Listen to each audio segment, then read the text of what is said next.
नमस्कार, मैं प्रद्युमन जोशीला आज बात करने जा रहे हैं हरियाणा प्रदेश की राजनीति के एक ऐसे नेता की जिसने पिछली जो सरकार थी उसके 5 साल में अपनी बयानबाजी के लिए तमाम राजनीतिक दलों में वो सबसे ज्यादा मशहूर रहे, सबसे ज्यादा चर्चा चौक चौराहों गांव गली मोहल्लों में उन्हीं की हुई।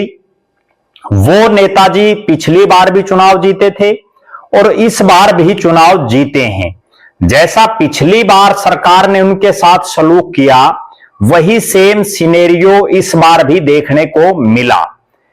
पिछली बार उन नेताजी के जो बयान थे, उन नेताजी की जो शब्दावली थी, उनको लेकर के तमाम राजनीतिक दलों के नेता लगातार चटकारे लेते रहे।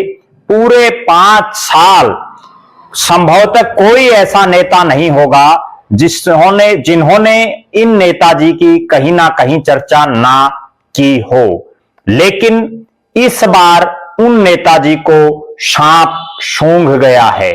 आखिर क्यों सांप सूंघ गया है उस पर आज हम चर्चा करने जा रहे हैं। अब वो नेताजी क्यों खामोश हैं, क्यों चुप हैं, क्यों नहीं बोल पा रहे, जबकि हालात वही है जो पिछली बार थी। मैं बात करने जा रहा हूं हरियाणा प्रदेश की राजनीति में दादा के नाम से मशहूर दादा पंडित राम कुमार गौतम की। पंडित राम कुमार गौतम इस बार तीसरी बार हरियाणा प्रदेश की विधानसभा में पहुंचे हैं और इस बार वो नए हलके से विधायक बने हैं। 2 बार पीछे वो नारनौंद जो हिसार जिले का पार्ट है वहां से विधायक बने और इस बार वो सफीदो जो जींद जिले में आता है, सोनीपत लोकसभा क्षेत्र में आता है, वहां से वो विधायक चुने गए हैं। पहले हम चर्चा करेंगे पंडित राम कुमार गौतम का जो राजनीतिक कैरियर रहा है उसकी, उसके बाद जो मुख्य मुद्दा है उस पर हम चर्चा करेंगे। पंडित राम कुमार गौतम ने अपने जीवन काल में बहुत से चुनाव लड़े, ज्यादातर चुनाव वो हारे और निर्दलीय से लेकर के और तमाम पार्टियों से होते हुए अब वो भारतीय जनता पार्टी में शामिल हैं। पंडित राम कुमार गौतम बहुत सी राजनीतिक पार्टियों में रह चुके हैं। वो कांग्रेस पार्टी में भी रहे, बीजेपी में भी रहे, बीजेपी को उन्होंने छोड़ भी दिया था। उसके बाद पूरे जीवन जो उनके राजनीतिक धुर विरोधी रहा चौधरी देवीलाल का परिवार, उनकी पार्टी जेजेपी दुष्यंत चौटाला और अजय सिंह चौटाला की पार्टी में भी रहे, वहां से वो विधायक भी बने, लेकिन बहुत ज्यादा दिन उनकी पटरी नहीं बैठ पाई और फिर वो बागी हो गए। उसके बाद वो बीजेपी में फिर से आ गए। पंडित राम कुमार गौतम अपने जीवन काल का पहला चुनाव 2005 में भारतीय जनता पार्टी की टिकट पर जीते। बीजेपी के केवल 2 विधायक बने और उनको विधायक दल का नेता बनाया गया। नरेश मलिक जो बहुत बड़े दानवीर रहे हैं, वो हसनगढ़ जो रोहतक जिले में पड़ता है वहां से विधायक बने और पंडित राम कुमार गौतम नारनौंद से विधायक बने। 2005 में केवल 2 भाजपाई जीते थे, तमाम धुरंधर हार गए थे। चौधरी भूपेंद्र सिंह हुड्डा प्रदेश के मुख्यमंत्री बने थे और पंडित राम कुमार गौतम की बीजेपी में के विधायक होते हुए भी चौधरी भूपेंद्र सिंह हुड्डा के साथ उनकी पटरी बहुत अच्छी बैठी। उन्होंने खूब काम भी करवाए, निजी भी और सार्वजनिक भी।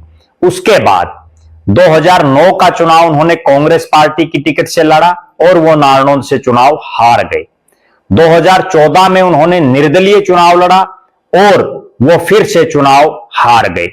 2019 में 18 के दिसंबर में जब जेजेपी का गठन हुआ और उसके बाद तक राम कुमार गौतम की पटरी कहीं मेल खा नहीं रही थी और जब जेजेपी का गठन हुआ और उनको भी ये लगा कि अब अगर विधायक बनना है तो वो ना तो इंडिपेंडेंट चुनाव जीतने के हालात में थे, ना वो भारतीय जनता पार्टी की टिकट पर चुनाव लड़ने, उनको हो सकता है टिकट ही ना मिलती क्योंकि कैप्टन अभिमन्यु बहुत बड़ा चेहरा उनके सामने वहां से टिकट मांग रहा था और कांग्रेस पार्टी के भी हालात नारनौंद में खराब थी। तो उन्होंने बड़ी सूझबूझ से एक फैसला लिया और उन्होंने अपने पूरे जीवन में जो धुर राजनीतिक विरोधी रहे चौधरी देवीलाल का परिवार, उनकी पार्टी जननायक जनता पार्टी में शामिल हुए। जेजेपी की टिकट पर उन्होंने चुनाव लड़ा और अच्छे खासे वोट प्राप्त करके वो चुनाव जीत गए। चुनाव जीतने के बाद हालात ये बनी कि जेजेपी सत्ता में शामिल हो गई और जेजेपी को 3 मंत्री बनाने थे जो उनके कोटे से। उनमें दादा रामकुमार गौतम को यह लग रहा था कि उनकी लॉटरी जरूर लगेगी। दुष्यंत चौटाला की पार्टी में जितने विधायक जीते थे उनमें केवल मास्टर ईश्वर सिंह जी को छोड़ करके, जो गुला चीका से विधायक बने, सारे पंडित रामकुमार गौतम से जूनियर थे। और पंडित रामकुमार गौतम 2005 में विधायक बन चुके थे। बाकी जितने जेजेपी के नेता थे वो 2005 के बाद ही विधायक बने थे, ईश्वर सिंह को छोड़ करके। लिहाजा रामकुमार गौतम जी को यह पूरा यकीन, विश्वास और भरोसा था कि दुष्यंत चौटाला की पार्टी को जो 3 के मंत्री पद मिलेंगे उनमें एक पद उनका पक्का है। लेकिन यहां से वो सिस्टम शुरू हुआ जो 5 साल पंडित रामकुमार गौतम बोलते रहे, गाते रहे, हर चौक चौराहे पर उनके बयानों की चर्चाएं होती रही। दुष्यंत चौटाला ने खुद के अलावा अनूप धानक, जो इस बार उनको चुनावी समर में छोड़ करके चले गए, पार्टी उनको मंत्री बनाया और रामकुमार गौतम को कुछ नहीं बनाया। तभी से रामकुमार गौतम का दर्द छलकना शुरू हुआ और 2 शब्दों का इजाद उन्होंने किया जो 5 साल जिस पर राजनीतिक गलियारों में चटकारे लिए गए। एक उन्होंने शब्द का इस्तेमाल किया दुष्यंत चौटाला के लिए, खोपर। खोपर सारा सौदा जीम गया। और दूसरा उन्होंने माल जीम गया, मैक में ले गया। ये 3-4 वर्ड उन्होंने ऐसे इजाद किए जो चाहे दीपेंद्र सिंह हुड्डा हों, चाहे बीजेपी के नेता हों, चाहे इंडियन नेशनल लोकदल के नेता हों, चाहे कांग्रेस के नेता हों, लगातार राजनीतिक भाषणों में इन शब्दों का इस्तेमाल वो करते रहे। और दादा रामकुमार गौतम भी 5 साल दुष्यंत चौटाला के साथ चप्पल निकाल करके उनके पीछे पड़ गए। कहने का अभिप्राय यह है कि जहां भी मौका मिला पंडित रामकुमार गौतम जी ने जेजेपी दुष्यंत चौटाला की बखियां उधेड़ने में कोई कसर नहीं छोड़ी, भले ही वो जेजेपी में रहे। उन्होंने बार बार ये बयान भी दिए कि वो जो कानून बना हुआ है जिसमें विधायक पार्टी को नहीं छोड़ सकता, वरना वो कब की पार्टी को छोड़ भी सकते थे, लेकिन चूंकि कानून में बंधे हैं उनकी सदस्यता रद्द हो जाती, दोबारा चुनाव होता, उपचुनाव होता। और उसमें हालात ये थी कि क्या पता बुढ़ापे में रामकुमार गौतम जीत पाते या नहीं। लेकिन 5 साल मंत्री ना बनाने का मलाल पंडित रामकुमार गौतम के चेहरे पर और उनकी जुबान पर लगातार दिखाई दिया। वो लगातार खोपर, माल जीम गया, सारा सौदा जीम गया, सारे मैक में ले गया, इस तरह की बयानबाजी करते रहे और जिससे लोगों में वो एक इस तरह के पात्र बन गए कि उनकी बातों को बोल करके लोग हंसी मजाक करने लगे। अब देखिए आगे का सीन। दुष्यंत चौटाला ने उनको मंत्री नहीं बनाया क्योंकि वो सरकार में एक साझेदार थे, सरकार उनकी खुद की नहीं थी, वो केवल उनके 10 विधायक थे और उन 10 विधायकों में भी उन्होंने ये सोचा कि जो उनके प्रति सबसे ज्यादा लॉयल है उसको वो मंत्री बनाए। 2 साल बीतने के बाद एक मंत्री और दुष्यंत चौटाला के कोटे से बना, लेकिन तब भी पंडित रामकुमार गौतम को कुछ उम्मीदें थी, लेकिन उनकी उम्मीदें तब भी धराशायी हो गई जब उनके मुकाबले राजनीतिक रूप से बहुत ज्यादा जूनियर देवेंद्र सिंह बबली को मंत्री बनाया गया। उसके बाद तो पंडित रामकुमार गौतम का जो शब्र का बांध था वो पूरी तरह से टूट गया और वो लगातार बयानबाजी करते रहे। इसके बाद हालात ये बनी कि जेजेपी का पंडित रामकुमार गौतम के बयानों की वजह से दुष्यंत चौटाला और जेजेपी का जनाधार लगातार खिसकता गया। जेजेपी और दुष्यंत चौटाला हंसी का पात्र बनते गए और हालात ये बनी कि लोकसभा के चुनाव में पंडित रामकुमार गौतम ने जेजेपी के विधायक होने के बावजूद जेजेपी का कहीं कोई साथ सहयोग नहीं दिया और शुरू से लेकर के और आखिर तक उन्होंने कहीं भी दुष्यंत चौटाला और जेजेपी और अजय सिंह चौटाला के साथ मंच साझा नहीं किया।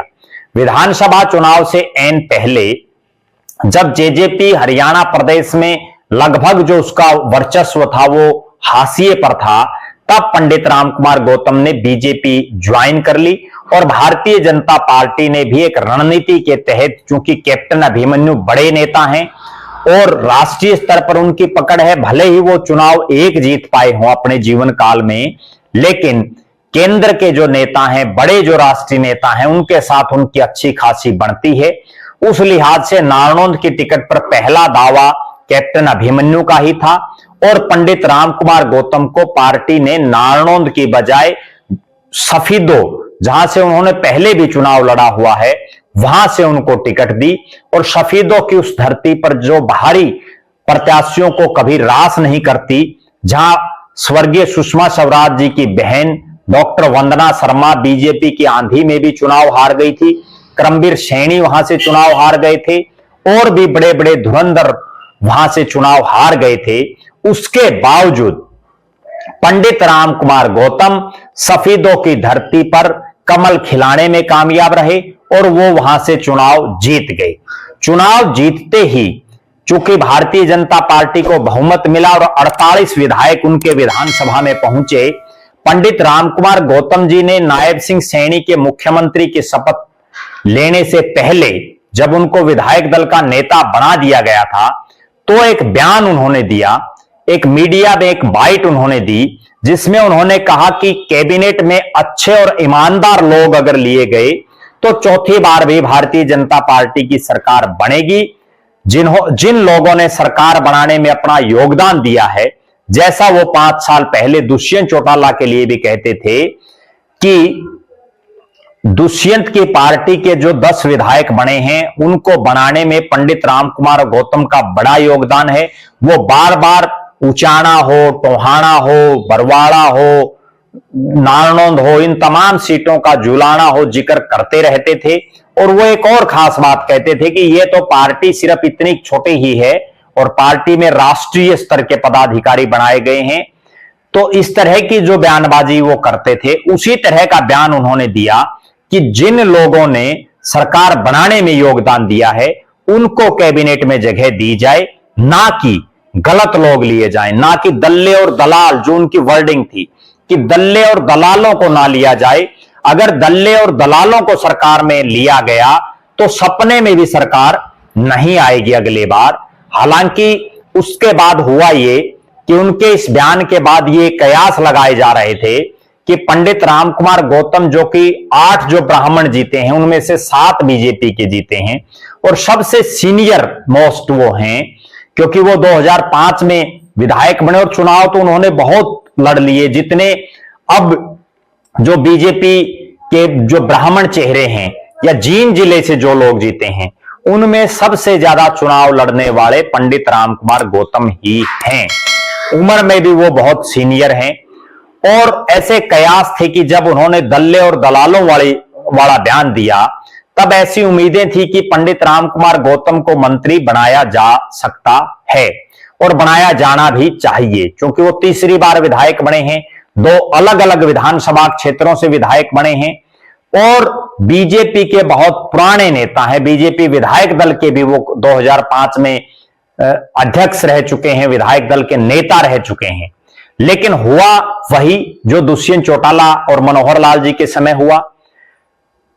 एक बार फिर से रामकुमार गौतम जी के हाथ खाली रहे, उनको कोई मंत्री पद नहीं दिया गया। अब बात करते हैं कि नायब सिंह सैनी ने किनको मंत्री बनाया। नायब सिंह सैनी जी ने जींद जिले में 5 सीटें हैं और 5 सीटों में से 4 बीजेपी ने जीती, 4 में से 2 ब्राह्मण चेहरे जीते, उचाना से देवेंद्र अत्री और सफीदों से रामकुमार गौतम। एक पंजाबी चेहरा जीते डॉक्टर कृष्ण मिड्ढा जींद से, और एक जो एससी समाज से आते हैं, वाल्मीकि समाज से आते हैं, कृष्ण बेदी, वो नरवाना से जीते। 4 में से 1 कृष्ण बेदी को कैबिनेट मंत्री बनाया गया, डॉक्टर कृष्ण मिड्ढा को विधानसभा का डिप्टी स्पीकर बनाया गया और 2 के हाथ बिल्कुल खाली रहे। और सबसे बड़ी बात, इतने अनुभवी पंडित रामकुमार गौतम के हाथ खाली रहे, यानी 2 ब्राह्मण चेहरे जीते, दोनों को कोई पद नहीं मिल पाया। इसके बाद हम बात करते हैं जो 7 ब्राह्मण चेहरे जीते, उनमें से 2 ब्राह्मण चेहरों को कैबिनेट में जगह दी गई। डॉक्टर अरविंद शर्मा जो गोहाना से विधायक हैं, सफेदों के साथ लगता हल्का है, उनको कैबिनेट में मंत्री बनाया गया। और गौरव गौतम जो पलवल के विधायक हैं, जो बहुत पहली बार जीते हैं और नए यंगस्टर हैं, उनको भी जो है मंत्री बनाया गया। यहां भी रामकुमार गौतम को कोई पद नहीं दिया गया। कहने का तात्पर्य यह है कि जींद जिले के 4 विधायकों में से 2 को पद मिला, वहां भी पंडित साहब का जो है हाथ खाली रहे। 7 ब्राह्मण चेहरों में से भी 2 मंत्री बनाए गए, वहां भी दादा गौतम को कुछ हाथ नहीं लगा। अब ऐसी उम्मीदें थी कि दादा गौतम कुछ ना कुछ फिर बोलेंगे और कोई ना कोई ब्लास्ट करेंगे, कोई ना कोई फिर बोलेंगे, और हो सकता है वो एक बार फिर से नायब सिंह सैनी को लेकर के कुछ बयानबाजी करें, कुछ टीका टिप्पणी करें। और इस पर ना केवल मीडिया की बल्कि हरियाणा प्रदेश के तमाम राजनीतिक दलों की और तमाम लोगों की भी नजरें थी। उसके बाद जब विधानसभा का सत्र आया और जब विधायकों को शपथ दिलाई गई, तो भी एक वीडियो बड़ा वायरल हुआ सोशल मीडिया पर, जिसमें विधानसभा के सदस्यों को शपथ दिलाने के लिए जो प्रोटेम स्पीकर थे रघुवीर सिंह काड्यान, जो बेरी से 7वीं बार विधायक बने हैं, उन्होंने दादा गौतम को मजाक में ये कहा कि दादाजी आप तो 3री बार बने हैं, इतने सीनियर हैं, लेकिन यहां भी कुछ नहीं मिला। तो पंडित रामकुमार गौतम ने कहा कि सब समय बलवान है, समय का सब फेर है, और वो और बहुत ज्यादा कुछ नहीं बोले। लिहाजा जो उनके मन की टीस है वो दिखाई दे रही थी। उसके बाद एक फोटो और वायरल होता है, जिसमें वो चौधरी भूपेंद्र सिंह हुड्डा के साथ बैठे हुए दिखाई दे रहे हैं। और चौधरी भूपेंद्र सिंह हुड्डा और पंडित रामकुमार गौतम जो है विधानसभा का जो पहला दिन था जब शपथ ले रहे थे, तो वहां बैठे हुए दिखाई दे रहे हैं। उस पर भी लोग बड़े चटकारे ले रहे हैं। लेकिन सबसे बड़ी बात जो नजर आ रही है वो ये है कि इतना समय बीतने के बाद भी रामकुमार गौतम जी अपनी जुबान नहीं खोल रहे, वो कुछ भी नहीं बोल रहे। आखिर उनको सांप क्यों सूंघ गया है? जब दुष्यंत चौटाला ने मनोहर जी की पहली कैबिनेट जो सरकार थी पिछली, जब उनके पास बहुमत भी नहीं था और वो एक साझेदार थे, जब उनको मंत्री नहीं बनाया, तो वो हर रोज बयानबाजी दे रहे थे, हर रोज बोल रहे थे, चटकारे ले रहे थे, टोंट कस रहे थे, कटाक्ष कर रहे थे, और बार बार दुष्यंत चौटाला के लिए खोपर शब्द का इस्तेमाल किया जा रहा था। सारा माल पी गया, सारा माल जीम गया, इस तरह के शब्दों का यूज किया जा रहा था। लेकिन अब पंडित रामकुमार गौतम जी की क्या मजबूरी है? पिछली बार तो 2री बार के विधायक थे, अब तो 3री बार के विधायक हैं, और बीजेपी को बहुमत भी प्राप्त है। बीजेपी के वो पुराने नेता भी रहे हैं, ठीक है, बीच में वो पार्टी छोड़ गए थे, वो एक अलग बात है, लेकिन बहुत पुराने नेताओं में बीजेपी के वो रहे हैं। उसके बावजूद अब उनको कुछ नहीं बनाया गया, फिर भी वो नहीं बोल रहे। आखिर दादा चुप क्यों हैं? दादा अपनी चुप्पी कब तोड़ेंगे? यह बहुत बड़ा प्रश्न है, जिसका जवाब संभवतः दादा रामकुमार गौतम ही देंगे। और हमें तो यह उम्मीद है कि एक बेबाक छवि का नेता, एक जो साफ और सुथरी बात कहने वाला नेता, एक ऐसा नेता ना कोई कभी किसी से दबता, ना झुकता, ना रुकता, और एक ऐसा नेता जो जिस भी पार्टी में रहा हो, उसको जहां भी प्लेटफॉर्म मिला है उसने अपनी बात रखी है। लेकिन अब वो क्यों चुप है? क्या वो मोदी जी की जो सरकार है उनसे कहीं इस तरह का कोई उनका अलग ही लाड प्यार प्रेम है, या नायब सिंह सैनी के प्रति उनकी बहुत ज्यादा प्यार प्रेम और निष्ठा है जिसकी वजह से वो नहीं बोल पा रहे? क्या कारण है? लेकिन एक बात जरूर है, हरियाणा प्रदेश की जनता गली चौक चौराहों पर यह बात जरूर कर रही है, और राजनीतिक गलियारों में भी यह चर्चा है कि दादा चुप्पी तोड़ो, दादाजी चुप्पी तोड़ो, दादाजी बोलो, आपको क्यों सांप सूंघ गया? आप कुछ तो बोलिए। हरियाणा प्रदेश की जनता जो कैबिनेट बनी है उस पर आपके विचार सुनना चाहती है। जैसा आपने कहा था कि दल्ले और दलाल टाइप के लोग नहीं लेने, तो क्या नायब सिंह सैनी की जो कैबिनेट बनी है उसमें दल्ले और दलाल टाइप के लोग हैं, या उस कैबिनेट में बहुत बढ़िया लोग हैं, या उन्होंने बहुत सोच समझ करके कैबिनेट बनाई है, या उन्होंने किस वजह से आपको जगह इस कैबिनेट में नहीं दी? इस पर पंडित राम कुमार गौतम जी, दादा राम कुमार गौतम जी का कोई ना कोई बयान जरूर आना चाहिए। हमारी उस पर नजरें बनी रहेंगी। आप लगातार हमारे साथ बने रहें।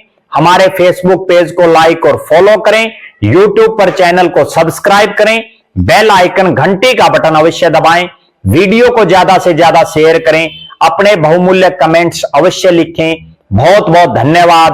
आपका अपना प्रद्युमन जोशीला।